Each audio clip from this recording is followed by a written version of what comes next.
مرحبا والمرحبا تنطح سحول الرجال في محل يدهلون أهل الراية السديد. دوك يا سلطان عاصمة تجلت بالكمال، ما تبي غير احمر العين من صال القصيد.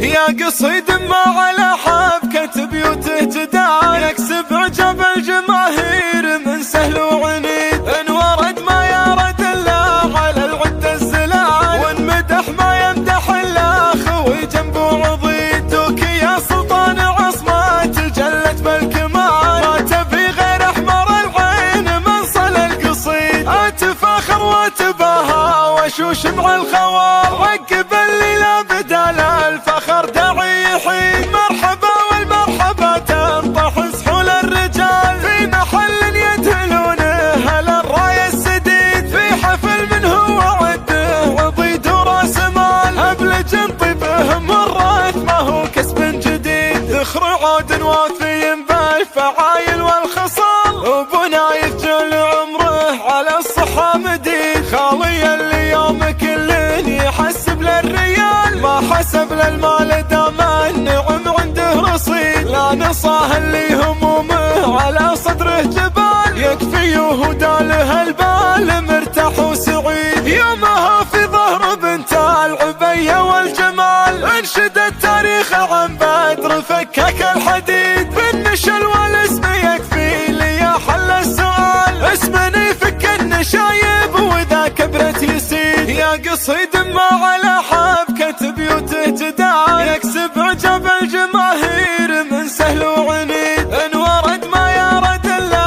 على العد الزلال، وان مدح ما يمدح الا خوي جنبه عضيد. دوك يا سلطان عصمة تجلت بالكمال، ما تبي غير احمر العين من صل القصيد. اتفاخر واتباهى واشوش مع الخوار، عقب اللي لا بدال الفخر داعي يحيد. مرحبا والمرحبا تنطح سحول الرجال في محل يدهلون أهل الراية السديد. في حفل من هو عده عضيد وراس مال، أبلج طيبه مرات ما هو كسب جديد. ذخر عود وافي بالفعايل والخصال، وبنايف جل عمره على الصحة مديد. خالي اليوم كل يحسب للريال، ما حسب للمال دام النعم عنده رصيد. لا نصاه اللي همومه على صدره جبال، يكفي وهدى له البال مرتاح وسعيد. يومها في ظهر بنت العبية والجمال، انشد التاريخ عن بدر فكك الحديد.